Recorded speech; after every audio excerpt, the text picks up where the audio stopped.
good too. We do need to figure out the go live video. All right. Anyway, so cotton shirts. Cotton shirts. We need you, McNair. Yeah, no, we need McNair. He'll come on the show at some point, but the cotton shirt, it's a desert out here. It is. It really is. There aren't many elite cotton. I mean, Sid Mashburn makes a great cotton shirt, but it's not for the golf course. I have a good one that it's really tough to tuck in. But I'm looking, they've got, if you go on Sid Mashburn, they have a quote unquote golf shop. Yeah, but like they don't sell they don't sell it in pro shops. So how can you call yourself a golf shirt if you're not being sold in pro shops? That's kind of valid. Yeah. I also like the idea of personally having fewer logoed shirts to a certain extent. I've been trying to like reduce my logoed shirts just so I don't come across as like a logo guy. If that makes sense. 100%. Because like I'm like, oh, like, you know, because I always buy it something as a memento when I play somewhere as fun. But then I end up every time I play golf, I feel like I'm a walking, you know, pro shop advertisement. Yeah, no, you can't be having that. And like I was down to Chessie and like I went head cover hat just because the polos, honestly, they actually didn't even have any holderness down there. I was surprised. I know the southern boys don't wear holderness as much as the northern boys, but they had a lot of brands I honestly didn't recognize. One was called Harleston or something. Harleston. They sold big letter hats in their pro shop, which discouraged me after such a great experience. They all do, man. They all do. But even our man Jeffrey Patrick is selling the big logo hats. Shout out Jeff. By the way, major shout out to him. He's helping me helping get a set of clubs for my mom for Christmas. So very much appreciate his help. Oh, you're not on eBay? Yeah, actually. So we looked on eBay and it was like one of those things where he found me a good set on eBay and we bid on them and it automatically went up like $100. Someone was auto bidding to a certain price, I guess. Brutal. And so we ended up just reaching out to him because he was selling a brand new set from Cleveland for like $700 and free shipping. So that's great. And it'd be a good deal. But I didn't want to say it. We were, you know, so everyone knows we have like kind of a waiting room, and I wasn't going to reveal this to our friend BTG here before we jumped on. But I was texting with a buddy I'm going to be playing golf with over the holidays, and I said, by the way, he came in a combo with a friend of mine yesterday, blank name. He said, yes, blank member guest. We took him down. So you're remembered for that. And you told me you lost on like the last hole, was it? Is he watching? I don't think he's watching. I haven't. I'll send it to him. The golf world at a certain level, once you get into certain circles, it's just, it's much smaller than you think it is. And yeah, funny enough, was chatting with UES before the show today, and he was like, "I'm playing so and so with this guy," and I was like, "Wait, that name sounds very familiar." I was 5 up after 10 against my buddy and this guy. And then they started drinking. Seriously. They started drinking. Like they hit the turn, maybe had like 3 or 4 beers each. And we were 5 up through 10. I think I missed a birdie on 9 or something, or 10 to like really put the nail in the coffin. We lost like 3 or 4 holes in a row, like 12 through 14. And then I hit a ball out of bounds on 18, which was brutal. Oh. And lost it with a bogey. They made bogey and they won the hole. Because we were both, my partner was like in his pocket too. And then I missed like a 3-footer for par on the 19th hole to extend it. And it was just like, it was a bad day. I'm sorry to hear that. But moral of the story is you make friends everywhere you go. I'll try and tag him back on your behalf when I play with him in a few weeks. Yeah, you should. But we ended up winning they actually ended up losing their next match, and we ended up winning the losers bracket. So, well, hey, we'll take it. That's some millennial stuff. Some, you know, king of the losers. Yeah. Good spot to be. Consolation prize. Yeah.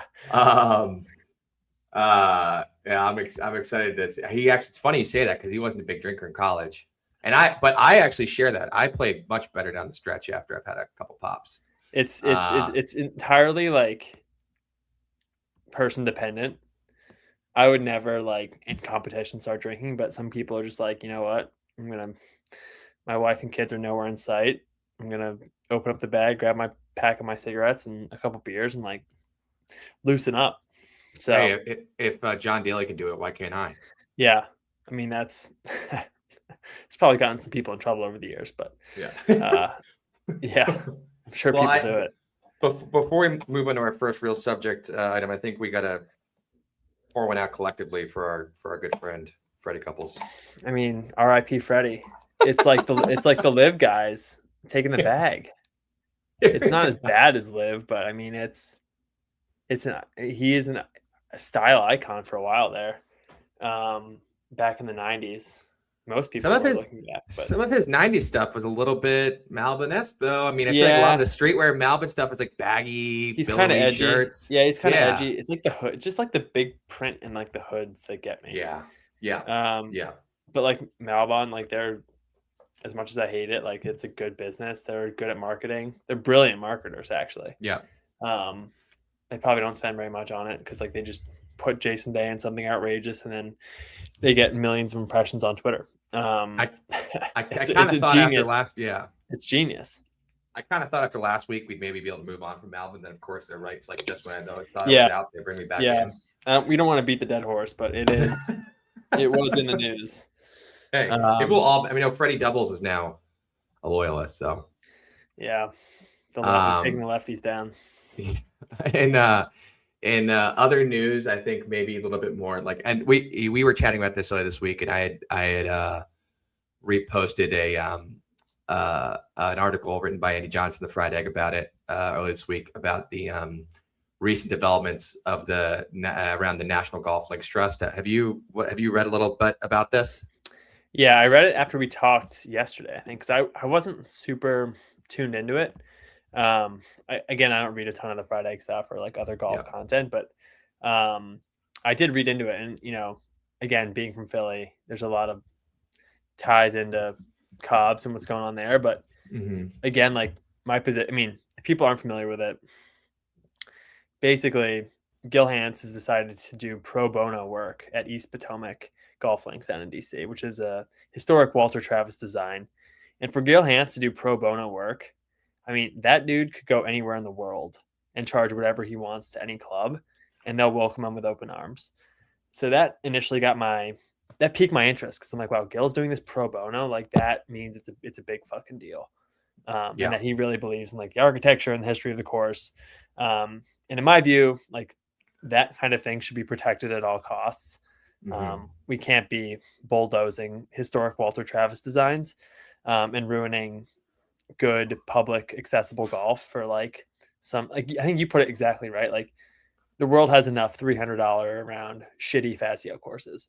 Yes. Which is a great way of putting it. Like, yes, that market is saturated. The demand for high level public golf that is at an accessible price point, like there aren't many facilities that offer that in the world. No. And to demolish that in hopes of like one day hosting a Ryder Cup in DC is like the dumbest thing ever. Totally. So yeah, my platform is preserving the old historic golf courses at all costs. Totally. Well, and also when you've got, I mean, you look at as there's those three courses that are being kind of renovated and restored as part of this project: Rock Creek Park Golf, Langston Golf Course, East Potomac Golf Links. East Potomac Golf Links is probably the most notable one. It sits right in the Potomac. You can see DC from the property. That's the Walter Travis course. I think Gil Hanse, Tom Doak's involved as well. And they're essentially. I mean, I think there was President Harding used to play there. He was a member at Chevy Chase, and he would actually go there to play because I think it was closer. He could, get around it more quickly than he could at Chevy Chase, which is funny given the roots of Burning Tree. But there's just like there's a lot of really powerful people in golf involved, like Bob Ford, GM Seminole, Mike Kaiser's involved, Harold Varner, the pro, Tim Fincham. Serious people in the golf world. And it would be, a good onboarding mechanism for young people, new golfers in the area where there are not a bunch of great public options. They can play at an affordable rate. And now it's all of a sudden they're allegedly in breach of their lease or some, and like you said, the idea is that they're going to kind of gut the whole project and instead devote all the resources to having Fazio do his own take on East Potomac and the idea of you could have a Ryder Cup there. And they say, oh, well, you make it more affordable for DC residents and out of town people pay, a larger freight. But even still, just providing, you and I have talked about this. It's like the challenge in this kind of expand idea of golf is how are you onboarding people to the game, and people devoting their time and their work for free to create better onboarding ramps for golfers across, regardless of their socioeconomic status or where they live, is a good thing. So it would be a real shame to see this go the wayside. I think, unfortunately, my guess is this is done. Realistically, if the president's sinking his teeth into this bit and has a vision for it, they had apparently, Fazio already walked the course. They had, Jack Nicklaus met with the president to talk about this stuff. Yeah, they might be. I think it's doomed. I think it's toast, if I had to guess. Yeah, you're fighting against the president of the United States, unlimited resources at his disposal. It would be a crying shame if they got at that place, and nicked him on. And the other interesting part I thought was, I'm close with a few people who were working on the Cobbs Creek project in Philly, and the red tape and the shit you have to deal with for permits to move dirt in these places is unbelievably difficult. And it takes, Cobbs had to do a whole thing with the water, and it was it turned into being the biggest freshwater project, east of the Mississippi, or maybe in the whole country. And basically anytime you propose messing with fresh water, the government loses their fucking mind. And they shut everything down. You can't do this. You need 8 million permits. You have to have all the right things in place. So of course it's going to take years and years to do. And we know the government is inherently inefficient, especially the federal government. And it of course is going to be behind schedule. And if they're going to just, the fact they're already starting to putting the 1 month time frame on it, it's this is over. Which sucks. And it would be, I'm sure that it's a huge bummer. Yeah. Well, it's funny because I had this thought of, because there's a couple of projects. Cobbs Creek's one, the park in West Palm is one, and this is another. There's actually, as somebody who plays it, there's a ton of municipal golf in the New York City metropolitan area. Actually, there's a very none of it's good, but there are options. Yeah, well, actually, the one that, because I was thinking to myself, kind of in a kind of a mental masturbation exercise, is what's the piece of property in the New York area that would be good for this? And there's a place where I played most of my rounds in 2025 called Pelham Bays. There's 36 holes. Yeah, and it's the issue there is it's kind of built around this swampland. Yeah. So there's one course, Split Rock, which is actually another Golden Age course and did Golden Age design. And Split Rock's pretty good. Yeah, it's actually pretty solid. Yeah. And with if that kind of place had the level of investment you got with the National Links Trust or whatever, I think that could be revived in a really interesting way. So I don't know. I listened to Jay Blasi, who's an architect out in the Bay Area, who's done things like he did the Golden Gate Park Part 3 and Poppy Ridge, which is up in Livermore, California, where they're now going to be hosting a lot of Northern California mid-am and amateur events. Those are projects where publicly accessible, affordable for folks to go play, and really great design, and they're set up even for championship golf. There's just got to be, I don't know, I feel like there's got to be more room for that. And we don't need more, the oversaturation of stay and play options, or I think there's plenty of that going on, and actually there's so much of it going on that I think there's almost a supply demand imbalance at this point, where you see places that are big build outs happening in some of these places in Florida, et cetera, that are having actually a really hard time, getting off the ground and whether it's selling properties, et cetera, because there's just so much of it. And it's like, okay, do we really need more of this crap? So Yeah. It's an interesting issue. And I hope it stays alive. But I think when you're fighting with not only the president, but like a guy that has owned and operated golf courses for the majority of his life, yeah, it's not gonna, it doesn't bode well for it. no. Well, I mean, I guess on the subject of South Carolina golf, I know you just got back from a trip down to the Carolinas. Yeah, an all-time weekend for old BTG. Yeah, I was invited to play at Chichessie Creek Club last Thursday, Friday, and I knew one of the guys pretty well, but or not pretty well, but I met him at a wedding. And then like 3 days later, got the text of like, "Hey, you want to come play on a boys trip for an overnight?" And I was like, "Of course." So we flew down, and Chichessie is this incredible property about an hour south of Charleston. It's got 18 holes. They're building a short course. I think it's either going to be 9 or 12 holes. So kind of like a Pine Valley type of property is what I mean, they have a ton of land, cabins on premise, kind of have the whole like, it's kind of like, boy heaven, boy paradise, just kind of like, but it's men and women. So, but you can kind of just goof off and enjoy time down there. But I was blown away with how good the golf course was. I haven't been the biggest proponent of like Southern golf. I think a lot of it's kind of redundant, but Chichessie was unbelievable. The green complex is really good, really challenging. You have a wedge in your hand on almost every hole, but if you're not hitting the right shots into the greens and don't have the right angles, or you miss hit a wedge, it's going to spin off the front or spin off the side. And you're going to have like devilish little pitch shots and chip shots off of tight lies to elevated greens. So I loved it. The boys' overnight trip skyrocketed up my rankings. I think it's the perfect amount of time. Yeah. I think I was thinking about like the time spent, the golf holes played per hour. Yeah. Was high. Yeah. We played 54 holes in how long we were there? We were there for 30 hours. Yeah. Oh, wow. So that's, did I do that math right? Yeah. Got there Thursday morning, left Friday at like 1. So it was a strike mission. It was the strike mission. Yeah. I think you put that in the doc, which I actually love. Like, you go down, we woke up early Thursday, you go down, you play 36. You eat dinner, you go to bed, you wake up, play 18, you go home. It's perfect. Yeah. I think it's the perfect amount of time. Yeah. And especially if you can get in, if you're only playing 18 holes and you're there and you're like, that's different, but you want to be active when you're there. But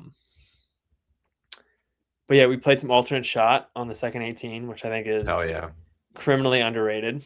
That, especially when you're paired with guys you don't know that well. Yeah. You hit a bad shot. It's bad, dude. I'm sorry, man.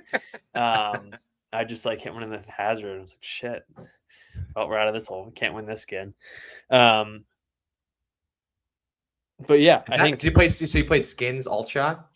So my issue with the trip is that there's too many money games going on. Yeah. I'm writing about this in tomorrow's newsletter, but the money games on a trip like this, they have to be incredibly simple.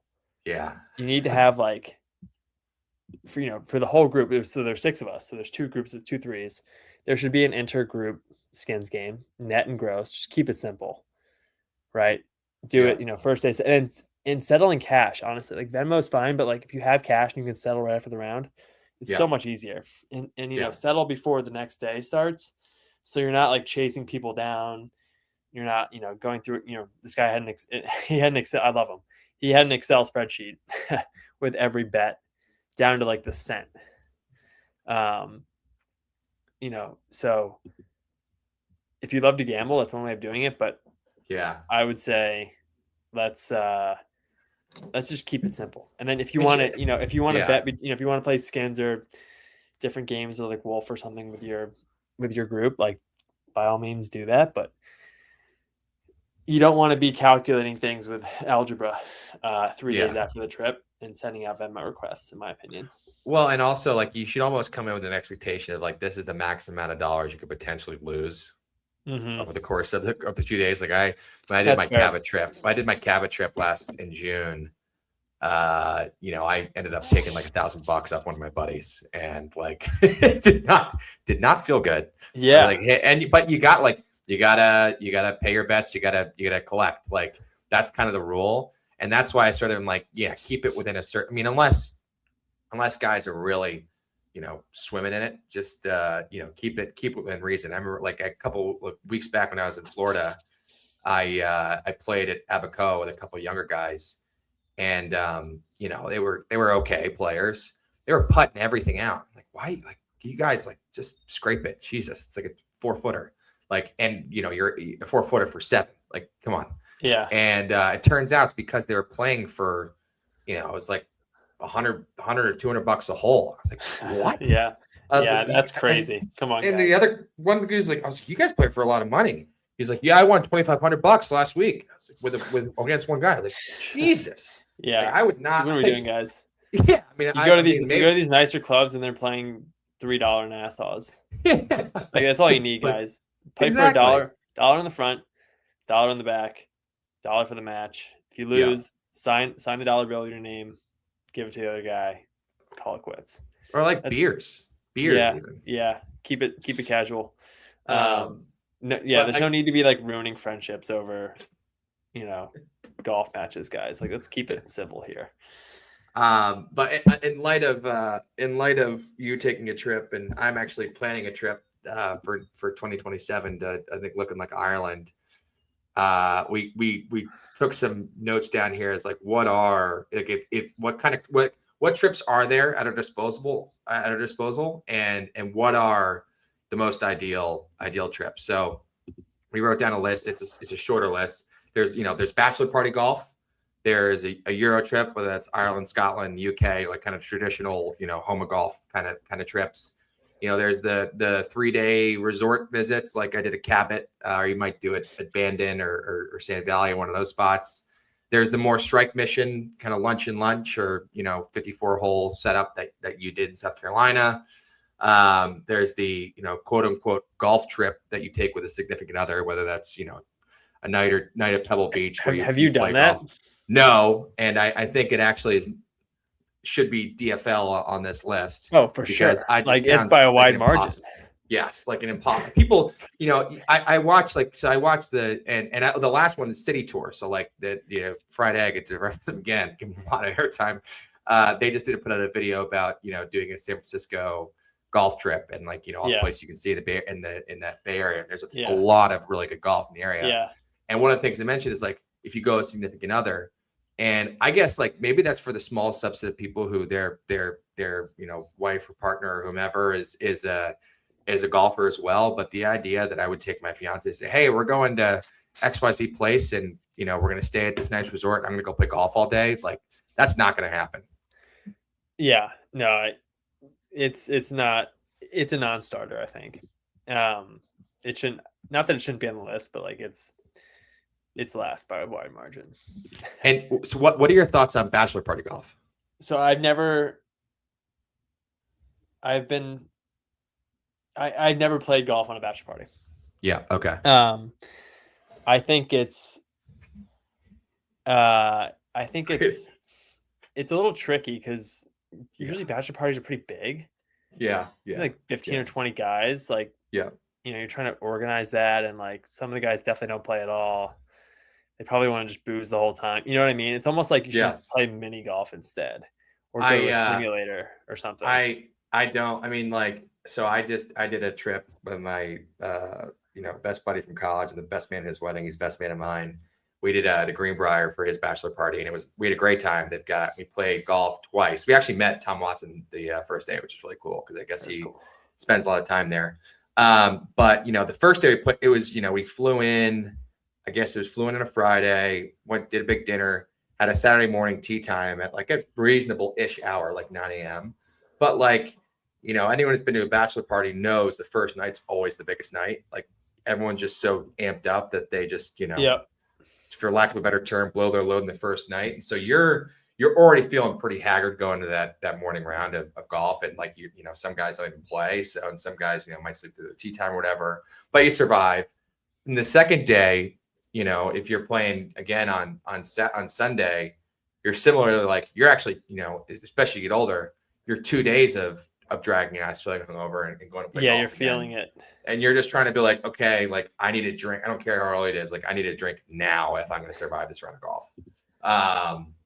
So like, I think it's a great idea in principle. I think it's hard to execute. Like for my bachelor party, I think we're going to do Friday morning on the way out. If you take day off work, we'll go play somewhere cool on the way up to the destination. And I might stop on Sunday on the way home. But I don't plan on making golf to like the center of my bachelor party. I think it's really hard to make it the center of the bachelor party unless there's like unless it's like 5 or 6 guys and you're all golf addicts. Yeah. And you play a ton. And you're kind of into it. So yeah, I think that's kind of a good way of doing it. We had one buddy who didn't play at all. He's a cyclist. He's really into cycling. So we got him a lesson the first day and he came and played. And, he played with guys who are all 7s and below. And he is, an infinite handicap. Yeah. So he was just in his pocket on every fucking hole. Yeah. It's no fun either. At 9 holes in, he's like, I'm just going to sit in the cart and have some drinks. And it's like, he still paid $250 for the greens fee. Yeah. Yeah. It's tough. I would put bachelor party probably at the bottom too. Like, bachelor parties are more about just like having fun and meeting, seeing your old friends, meeting some new guys. And again, it's more drinking heavy and you're going out late and like playing golf hungover is like pretty miserable experience. So yeah, I would put, the lunch is probably peak. If you're going to the right place. Yeah. And they have a good overnight, the lunch is like the holes per hour played is a huge ratio that you look for. Yeah. The city tour, I actually really like the city tour too. Yeah. Especially if you're going to, I think I wrote PV Marion for Philly. Yeah. You could do Cypress, Pebble, Spy. You could do Long Island. So you could do Shinny, National, all the ones out there. Missing a ton, I'm sure, but East Hampton. Maidstone is out there. Yeah. That's the city tour predicated on getting access. You could do it. Yeah. It's 100% about like knowing a guy that can get you on all these places. Like go to Atlanta. I mean, one of these guys who I played with last week was like some big Atlanta. He had like, the Peachtree logo and like the other Atlanta clubs I hadn't even heard of. I kept asking all the Southern boys like what their logos were because I don't recognize any of them. Yeah. It's interesting. You go down south and it's just like, you just get these Southern clubs you've never heard of that are like, oh yeah, 300 members and like it's this awesome old course you've never heard of.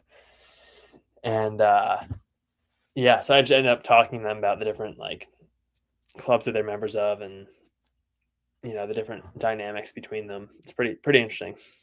Have you done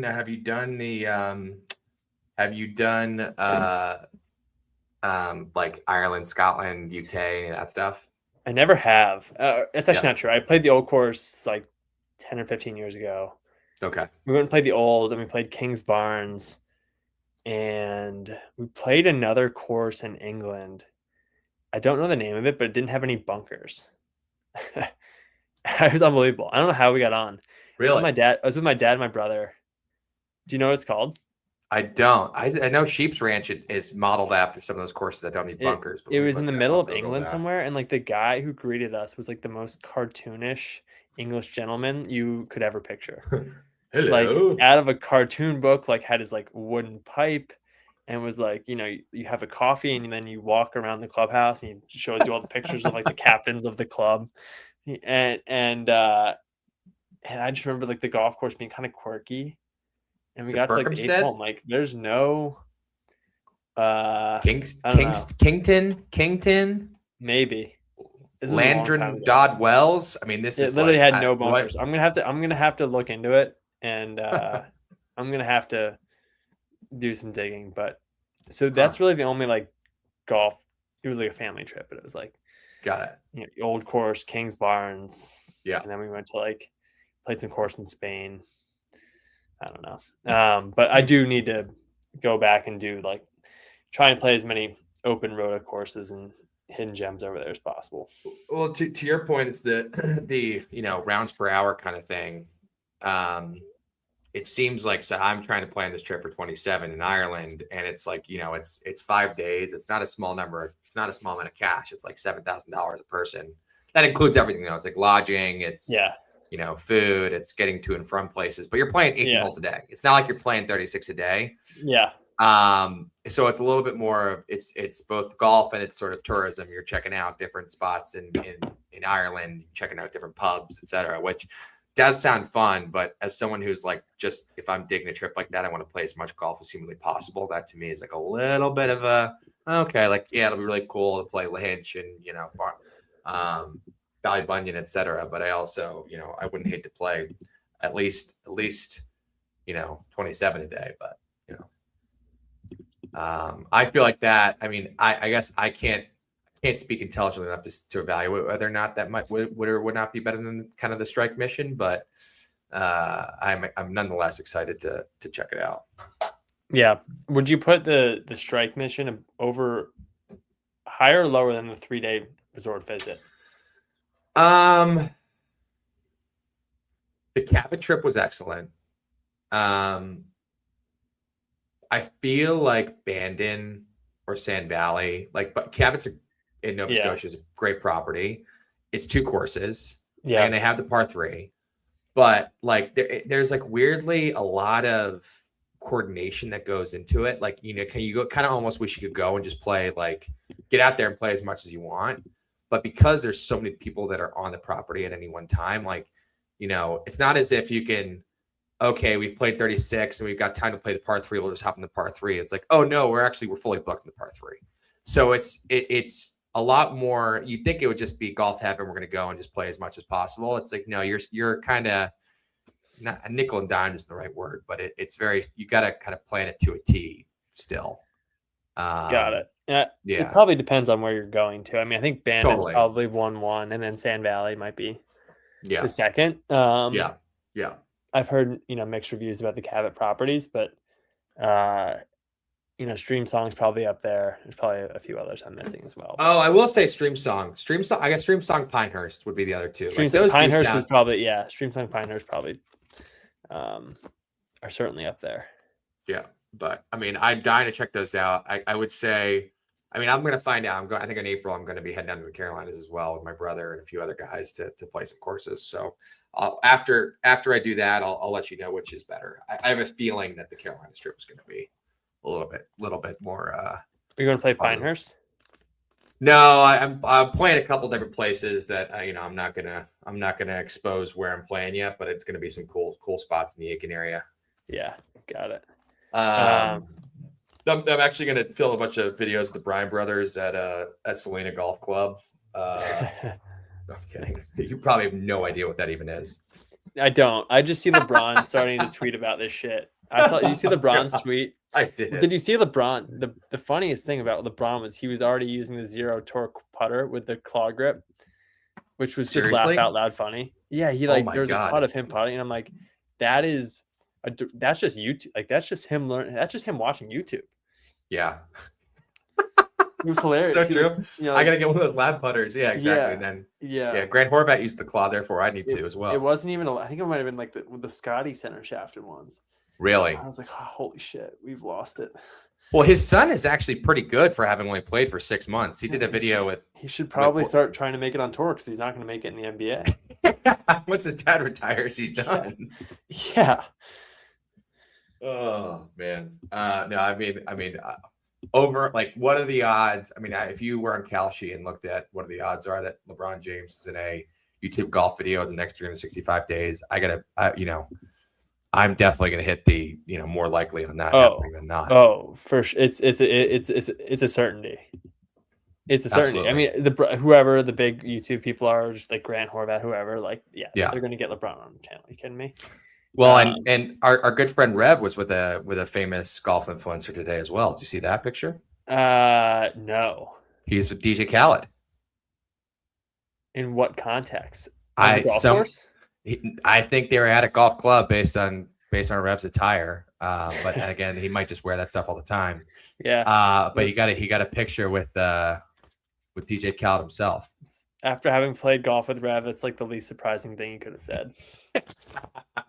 It's just like, yeah, sure. Makes sense. He'll be up at Hollywood next summer. Yeah, probably. Well, wait. Do you want to wait on the topic of basketball quickly? Do you want to defend your Steph Curry take? Oh, I'd love to. So, a guy named Kyle Porter, who's a big J golf journalist who has a podcast called Normal Sport Podcast, hosts something where I essentially said, like, what's your? Actually, I'll just find it. I'll find both tweets because I'll just read them aloud to make the takes clear. Because it got some, not, okay, here we go. What is your Kyle Porter at Kyle Porter NS? What is your hottest golf take right now? It can be massive, minuscule, or anything in between. Only rule, you have to kind of believe it, but also be a little bit scared to say it out loud. And I said, most professional golfers are nice athletes, not amazing athletes, Tiger included. If Steph Curry focused on golf instead of basketball, he would have been the greatest player to ever live. So I think the first take is actually not that crazy of a take. I'd say, like, most professional golfers are they're very good athletes. Like DJ is kind of like the upper echelon of high quality athletes in the game of golf. But I don't think they're, are guys that could necessarily walk in the basketball court or, any other field of athletics and do well versus, the skills that you might get from a professional basketball player or an NFL guy, depending on the position. They could kind of probably step into most other sports and pretty decent. The point about Steph Curry, I mean, I'll check his GHIN. I think he's like a +2 or +3 as a golfer. And in terms of like his skill set as a basketball player, he's got incredible hand-eye coordination. He's a superior competitor. He's scrappy, incredible focus, like the level of, and he also has longevity, which is very important for the all-time greats in golf. I guess, Roy McIlroy won his Masters and completed the Grand Slams in a 17th try in Augusta. So like the longevity factor, I think, is really critical. And Steph has stayed very competitive and one of the best players in the world, deep into his basketball career. So like my perspective is, okay, Steph Curry, since he was a kid, he's played golf since he was a kid, but he focused clearly on basketball. If he'd taken the same time and energy and resources that he invested into the game of basketball and focused instead on golf, considering how good he is at golf with how little time relative to basketball he is devoted to it, like I genuinely think he could have been one of the greatest players to ever play. Like and I know your counter to that, which I actually have pre-countered, is that he's too tall. He's listed as 6'2" on it, like on NBA.com or ESPN or whatever. Scotty's 6'3", 1. And 2, like the odds that he's actually 6'2", guys who are 6'2" and are shooting guards, they, that's like AI was allegedly 6 foot when he was in the league. Like no fucking way. So I don't know. I feel like that's actually, and people came at me as if I was, called me the stupidest person who'd ever lived. Someone said this exhibits a fundamental misunderstanding of not only golf but athletics. And I disagree. What's your take? Well, my height take, again, Scotty's obviously an outlier, but if you look at the grades of the game, I mean, Tiger's maybe maximum 6 foot. Nicholas, Palmer, Trevino, Hogan, they were all under 6 feet. That has more to do with like the clubs, not necessarily athleticism, but like the longer the club is, the harder it is. The center, there's all this math shit that goes into like, balancing, and it's harder basically to hit the center of the face with a longer, piece of metal. But no, I agree with it. I think your angle should just be like, your argument should just be like the US would be the greatest soccer country in the world if football and basketball didn't exist. Yeah. You know what I mean? Like if we just turned, if we taught kids how to play soccer at a young age, like the Europeans do, like they just have academies when kids are like 2 years old. You're like, oh, you're going to the academy and you're going to learn how to play soccer. Like if we just did that instead of football, like we'd win every World Cup. It wouldn't even be close.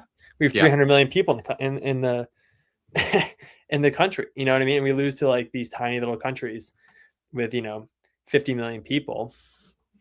And it's like, well, yeah, because they train these kids since they can walk how to play soccer. Well, so that's your argument there. Yeah, and look at like youth football and youth basketball. Like that breeds the most competitive dominant players in the earth, because it's like, honestly, one, it's a business, and two, Yeah. it's just like you're making these kids pro athletes when they're like 12, essentially. Yeah. Particularly in the basketball world. So if you had that same dynamic in amateur golf, I'm sure, just that breeding ground of incredible talent and filtering out for the best athletes and best competitors, which it does, obviously, but a much smaller scale. Yeah. Like, you add more competition, more folks to the pot. Like, I don't know. I just think that you're just going to get better folks at the end of it. But maybe do a quick ad read before we get into the end. Yeah. Anti ad read. Yeah. Please don't sue us. Yeah. Well, no one's name. No one's name. No names. But today's episode is brought to you by Speed Training Aids. With today's modern equipment, the most important thing you can do to improve your strokes gained is to hit the ball as far as humanly possible.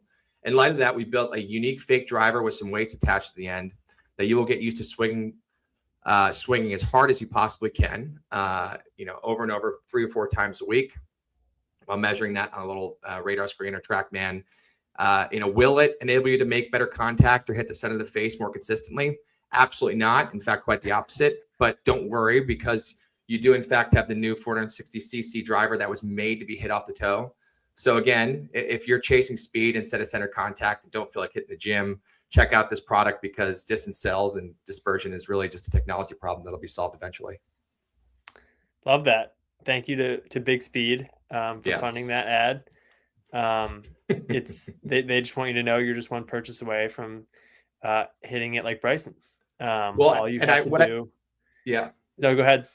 No, I was gonna say the biggest thing, and I love that it reinforces, that sensation, is when you get to the top of your backswing, and just almost like you want to feel like you're almost swinging an axe, just as hard as possible, swinging an axe from the very top, because that's where you're gonna hit that radar, and it's gonna say 125 club head speed, and you're gonna feel like, wow, I can swing the club as fast as Ludwig Aberg. Yeah, and that's gonna make you better. Yeah, no, where the ball goes is irrelevant.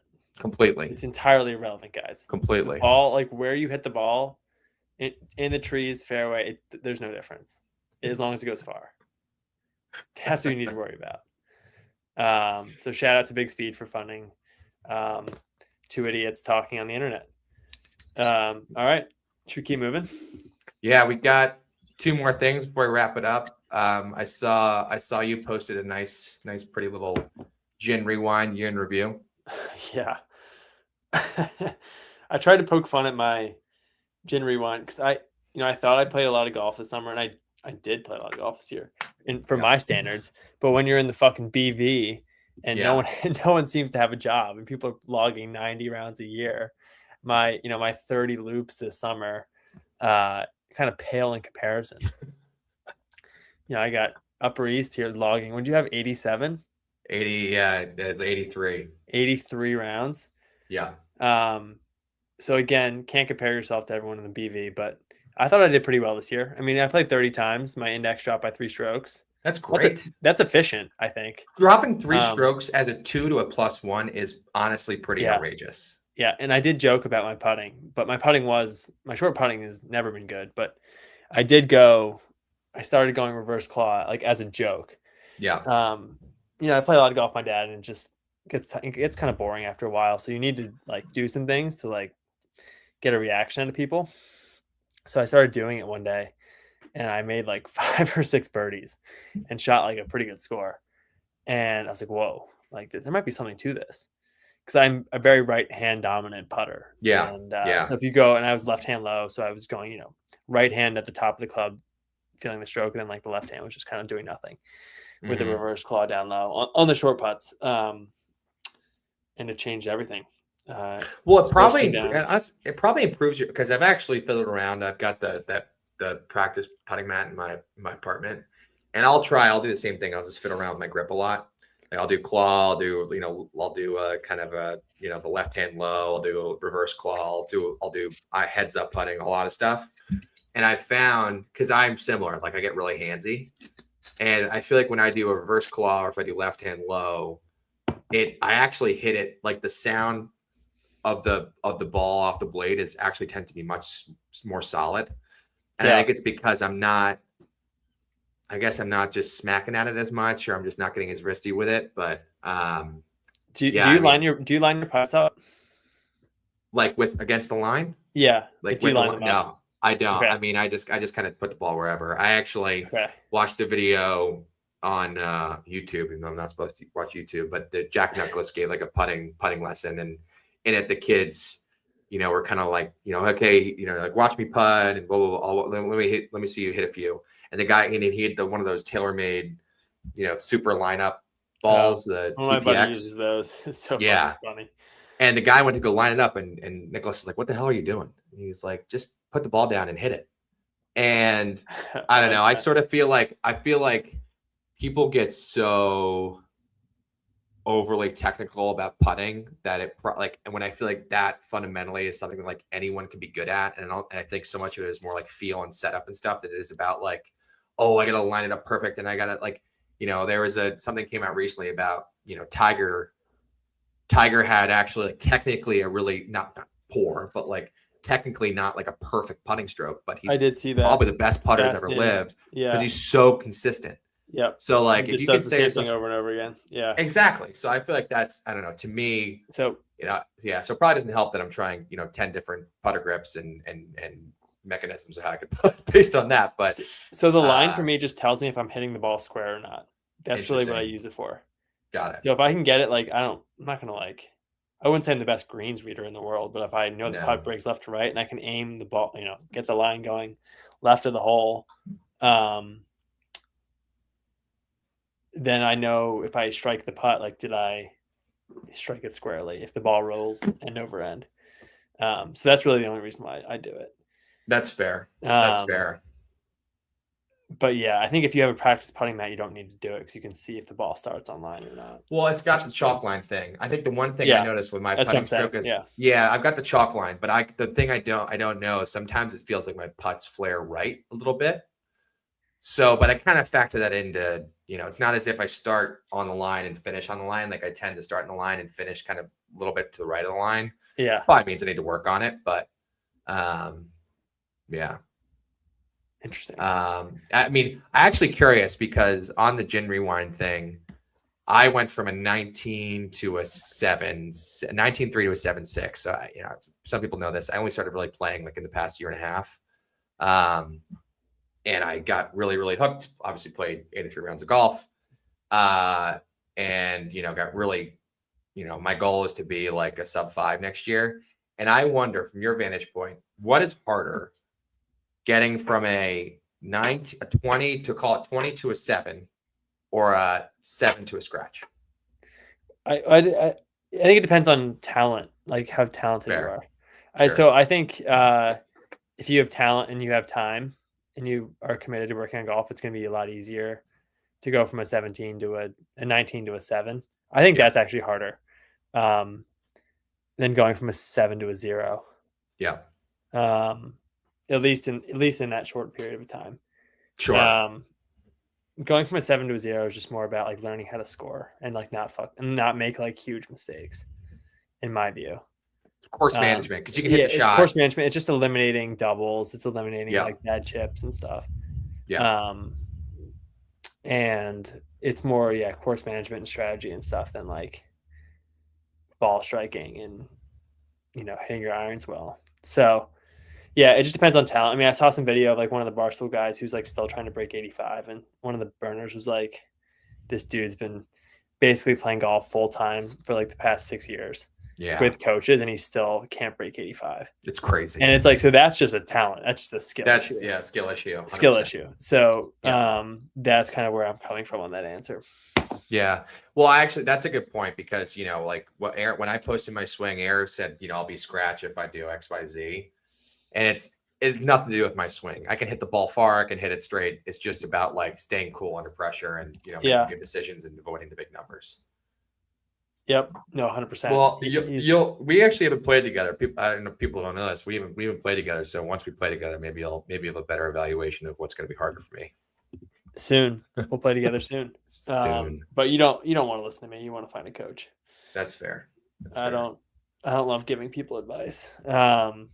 I played with one guy who had on this trip, he had an awesome swing. He might be listening to this, but he might not be. Awesome swing, but just like he had the blocks, like the worst case of the blocks I'd ever seen. I felt so bad for him, but he's got this awesome golf swing, and it's just so smooth and natural. But like he just would launch everything at a 45-degree angle right. Mm. And I didn't really want to give him a whole lot of tips, but like on the 6th hole, he's lost like 10 balls already. I'm like, dude, just stand like an inch farther away from it. And he still hit the next one like a little bit right, but he found it. It was in the right rough. So yeah, I think giving advice on the golf course is never the best thing to do unless someone's like begging you for it. Begging you for it. Yeah, he's like. I also I got the peanut gallery chiming in. Freddie Doubles just DM me on X to say. Oh, Freddie DM me too. I don't know what he said. 7 to scratch is a lot harder than 19 to 7. Decision making and knowing how to score on top of tightening your dispersion and distance control versus just learning to hit it relatively solid. You can make that argument. Guess we'll find again, out. It depends on your talent level and like how dedicated you are. Yeah. And there are a lot of guys that stay at 19 forever and can't get below single digits. So it just depends. Totally. Well, let's we should do at some point. We should talk about copy other people's content a little bit, but talk about what our goals are for next year. Maybe we do that next week. Like golf goals for 20. Golf goals. I think I tweeted something out about my golf goals. Maybe it wasn't my golf goals. I want to break 70 a few more times, but yeah, we can do that next week. We'll do. Are we gonna do a Christmas Eve show? Oh boy, I will be in California. Yeah, probably. Maybe just do a New Year's show. We could do a New Year's show. This might be the last show of the year. Well, there's 23. We could do 23rd instead of 24th. Okay, we can do 23. Holiday Tuesday. Okay. Tuesday. Okay. Cool. We could also record it midday and decide if we want to do it live or not. So. Yep. I like it. All right, I guess to close it out. To wrap it up, yeah. So what do we got? A couple here. What do we want to focus on? I like Mac Webster. Shout out Mac. What would golf look like if we removed golf carts entirely for those who are not handicapped? Good question. Very great question. I mean, I think it would be faster, honestly. I know that might sound crazy, but I actually think it'd be faster. And it also might just, eliminate a lot of might eliminate the playability of a lot of golf courses that we come across. But it would also, it would also like eliminate a lot of people from the game too. I think I said that. I don't know if I said that yesterday or not, but it was like, I think a lot of like the drive of public golf is like, I want to put like 30 beers in the back. Yeah. And turn my speakers on my like magnetic speaker that attaches to the cart and go hang around for 6 hours. You know what I mean? Like that's certainly there's a subset of people that wants to do that. That's a great point. And like basically hide from their wife for like an entire day. So I think it would certainly put a dent in the bottom line of a lot of these like semi-private and public clubs, right? I think they rely on like card fees. Absolutely. Like I don't know. How does that work, by the way? We should do the math on like card fees. We should. Like, I don't understand. People say like, oh, you don't know how many businesses would go under if it weren't for card fees. I'm like, seriously? That's what's keeping these companies. I'm gonna get Arnie McNair on the case, and the two of us are gonna do the math on like what a club makes in a year on card fees. Yeah. And we're gonna maybe either confirm or deny the validity of that statement, because a lot of courses are just like modern golf is like it's not designed for walking anymore. Most of the courses aren't designed for walking. They're spread out. They're like, how much space can we take up? We bought 6,000 acres in the middle of Nebraska. Like, let's make this place massive. Yeah. Where if you go to the old course, you can basically roll yourself from the first green to the second tee box and repeat that for all 18 holes. So it's different now. It surprised me. I played Pasatiempo in July, and I was so excited to walk that golf course. To me, it was like, but it was funny. Like I walked with my future brother-in-law, and we had a great time talking. Talked to my caddy. It was a great dude. He was also Pebble Beach. and the other guys we played with were karting. And I was just like, if you're gonna pay the $350, whatever the number is, to play Pastiempo, which is like such a historic place and a beautiful piece of property, like to me, like it's so much more. I don't know. I mean, we've talked about this before, but like just walk it. It's just, you it's how the game in my mind is meant to be played. But 100%. I agree. I think it actually would. It would probably eliminate a large population of golfers that are looking to just have some beers and which is maybe why there should be courses like that and courses that aren't like that. I think the problem is when every single course, like a Pastiempo, for example, is encouraging you to take a card out. Like they were encouraging it. We might have been we were definitely the minority of walkers for sure. Interesting. Yeah. Huh. Yeah. Interesting. Yeah, that's fascinating. Should we do one more? I think was this also Mac, or you sent it? I didn't know if it was Mac or someone else sent this. Yeah, it was. I think it was Mac. At what handicap does someone become fun to play with and not a burden? I think Mac's asking this because when he and I played, I shot like a 95, and he was like, "God, this sucks." It's interesting because Roberto Castro, I don't know, he follows me on Twitter, and he responded to the post about Chichesi, and he said that Chichesi would only be fun for a golfer that's low single digits because of how severe the greens are. And when I thought about it, I looked back at the round, I was like, wow, like a lot of the higher handicaps in our group, like they were picking up on a fair amount of holes. Yeah. Because the short game, like if you can't hit the high, soft, spinny bunker shot that goes like 4 feet, you're making a 6 or 7. It's going to take you 2 or 3 more shots to get on the hole, to even give yourself a look because of how severe the greens are. So it is, in those situations, it's just important to understand how important pace of play is to the people that are playing with you. Yeah. Understand, like, let's not mark and line up a putt for 8. We're going to keep things moving here. So I don't think there's like a handicap cutoff. It's more about like your golf IQ. And also, like, if you can tell funny jokes and are good to be around, then it's gonna. Well, and it's not fun to see guys struggle and just like be in their pocket all the time. I think there's a level of like play the right tees. Like if you're a certain handicap, you don't need to be playing the blues. You certainly shouldn't be playing the blacks. Like play the white tees, the red tees. Like there's no real shame in that. And I would rather deal with the like little inconvenience of time of like, okay, we're going to tee off back here, you tee up there, than like constantly searching for balls. Yeah, I agree, but it is tough to have only one guy in a group play a different set of tees. That's true. I think that's like something we could probably talk about long. Like that's tough. I think you need a critical mass of 50, at least 50%. But if the person's self-aware enough and doesn't care, then like go for it. I 100% agree with you. If they're classic conundrum of playing with older guys. It is, especially the ones that don't want to move up tees. They're like, oh, I have to.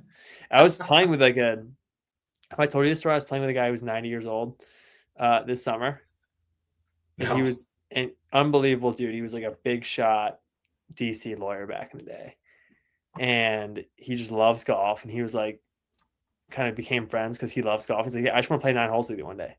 So it's like great. We went out one afternoon, and he still remembers the year that he had to move up from the blue tees. He's like, yeah, it was 2007. That was the year I couldn't play the blue tees anymore. And it was his ego took a huge hit that he was, 70 years old and he couldn't play the men's tees anymore of like a, 6,700 yard golf course. I gotta be honest, I fear that day as well. Yeah, no, I'm not looking forward to it whatsoever. And I know plenty of older guys that are currently fighting it right now. Probably should be moving up pair of tees. But it's hard. Well, I know we're running up on 30 seconds to an hour here, so we should probably wrap it up. You timed it pretty well. We did. One recommendation, if you haven't listened to it yet, Rory McIlroy did an interview today with the on the Shotgun Start that you should watch. I recommend everyone watch. It's Rory. great. Oh, Are you not a fan? I didn't know that. no, Rory disgusts me. Oh no. The Rory fanboys are the worst. I'm one Kyle of them. Porter, Fried Egg. Disgusting. Those guys are. Rory is such a two-faced. Rory, I'm not going to get started. We're not. This is not a pro golf show. Okay. It's not. It's true. I That's can't. true. Don't get me started on Rory McIlroy. Okay. God. Fair enough. That fucking guy. We don't need another enemy. We don't need another enemy. No. We've got enough. We've got enough. Yeah, Rory. I love you, Roy. I met your dad once. He's a hilarious Cool. dude. All righty. That is just over an hour. Anything else for the people? Yeah, I think that was good. Yeah, we'll see you next week for the holiday edition. And good to be with you all. Beauty. Thanks everyone for joining. Yep. See ya.